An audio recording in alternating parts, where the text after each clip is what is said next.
2014 മുതൽ 16 വരെയുള്ള റേപ്പ് കാലഘട്ടത്തിൽ 2015 ഡിസംബർ 23 ഓർക്കുക, ഏതാണ്ട് റേപ്പിന്റെ കാലഘട്ടത്തിന്റെ നടുവിൽ വെച്ച് 2015 ഡിസംബർ 23 ബിഷപ്പ് ഫ്രാങ്കോയ്ക്ക് ഈ പറയുന്ന വ്യക്തി ഇമെയിലുകൾ അയച്ചിട്ടുണ്ട്. അതായത് ക്രിസ്മസ് സന്ദേശം. എന്നിട്ട് വ്യക്തിമാന്ന് ഓർക്കുക, റേപ്പ് കോടതി രേഖകൾ പ്രകാരം 7ാമത്തെ റേപ്പിന് ശേഷം ഡിസംബർ 23 ക്രിസ്മസ് സന്ദേശം അയക്കുന്നു, ആശംസ സന്ദേശം അയക്കുന്നു. എങ്ങനെ? ബിഷപ്പ് ഫ്രാങ്കോയ്ക്ക് ഒഫീഷ്യൽ ഇമെയിൽ ഐ ഡി ഉണ്ട്, അതിലേക്കല്ല പ്രൈവറ്റ് ഇമെയിൽ ഐ ഡി. ഈ പറയുന്ന ഇരയ്ക്ക് ഒഫീഷ്യൽ ഇമെയിൽ ഐ ഡി ഉണ്ട്, അതിൽ നിന്നല്ല പ്രൈവറ്റ് ഇമെയിൽ ഐ ഡിയിൽ നിന്ന്. പ്രൈവറ്റ് ടു പ്രൈവറ്റ് മെയിൽ അയക്കുന്നു, അദ്ദേഹത്തിന് ക്രിസ്മസ് സന്ദേശങ്ങൾ ആശംസിക്കുന്നു. അദ്ദേഹം അതിന് സ്വാഭാവികമാണ്, മെത്രാന് ഒരുപാട് ക്രിസ്മസിനോടനുബന്ധിച്ചിട്ട് ഒരുപാട് മെസ്സേജ് വരും, അദ്ദേഹം അതിന് മറുപടി അയക്കുന്നില്ല.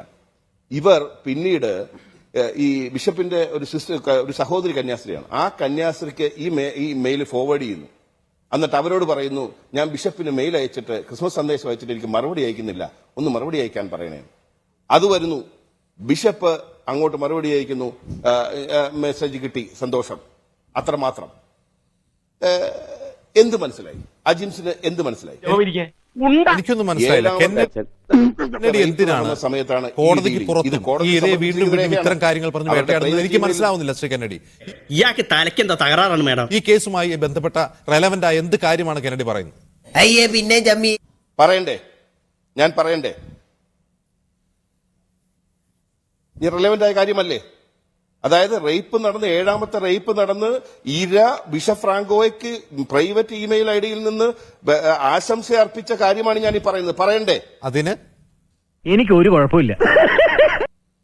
അസ്വാഭാവികത തോന്നുന്നില്ലേ? ഇല്ല, എനിക്ക് തോന്നിയിട്ടില്ല. കാരണം അപ്പൊ നീ എനിക്ക് പുല്ലുവിലൂടെ തരുന്നത് പുല്ലുവില. ഇത്തരം ഞാൻ മുമ്പ് കേട്ടിട്ടുള്ളതുകൊണ്ടാണ് എനിക്ക് അതിൽ അസ്വാഭാവികത തോന്നുന്നില്ല.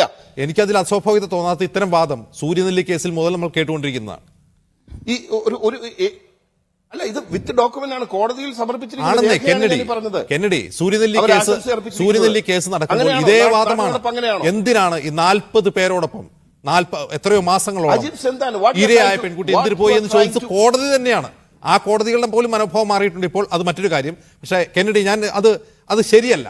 ഒരു ഇരയെ നമ്മൾ കോടതി മുറിയിൽ വിചാരണ കഴിഞ്ഞ് വീണ്ടും ഇത്തരം കാര്യങ്ങൾ ആരോപണം ഉന്നയിക്കുന്നത് ശരിയല്ല. കാരണം പ്രത്യേകിച്ചും അവർക്ക് അതിൽ മറുപടി പറയാനില്ല. അപ്പോൾ ഞാൻ മടങ്ങി വരാം കെന്നഡിയിലേക്ക്. മുഹമ്മദ് ഷാ, ഇവിടെ കെന്നഡി ഉന്നയിക്കുന്ന ഒരു പ്രശ്നം എന്തിനാണ്? ഒരു ചോദ്യം കൂടി ചോദിക്കട്ടെ? ഞാൻ കെന്നഡിയിലേക്ക് വരാം, അടുത്ത റൗണ്ടിൽ നമുക്ക് ചോദിക്കാതെ. തീർച്ചയായും. അല്ല അജിംസെ, ഒരു ചോദ്യം കൂടി. അജിംസെ, ഒരു ചോദ്യം കൂടി പറയൂ. അല്ല, ഒരു ചോദ്യം കൂടി, ഒറ്റ ചോദ്യം കൂടി. ബിഷപ്പ് ഫ്രാങ്കോയുടെ ലാപ്ടോപ്പും മൊബൈൽ ഫോണും എല്ലാം പോലീസ് സീസ് ചെയ്തു, കോടതിയിൽ സമർപ്പിച്ചു, ഫോറൻസിക് റിപ്പോർട്ടിന് അയച്ചു. എല്ലാ രേഖകളും കൊണ്ടെന്ന് പറയുന്ന ഈ കന്യാസ്ത്രീയുടെ മൊബൈൽ എന്തിനാ ഹൈഡ് ചെയ്യുന്നത്? എന്തിനാ ഒളിച്ചു വെച്ചിരിക്കുന്നത്? Where is it? ആ സാധനം എന്ത് ചെയ്യും? ശരി, അത്തരം കാര്യങ്ങൾ ജഡ്ജ്മെന്റ് വരുമ്പോൾ നോക്കാം. ശ്രീ കെന്നഡി, വല്ലാത്ത തലവേദന, ഞാനൊന്ന് കിടക്കട്ടെ.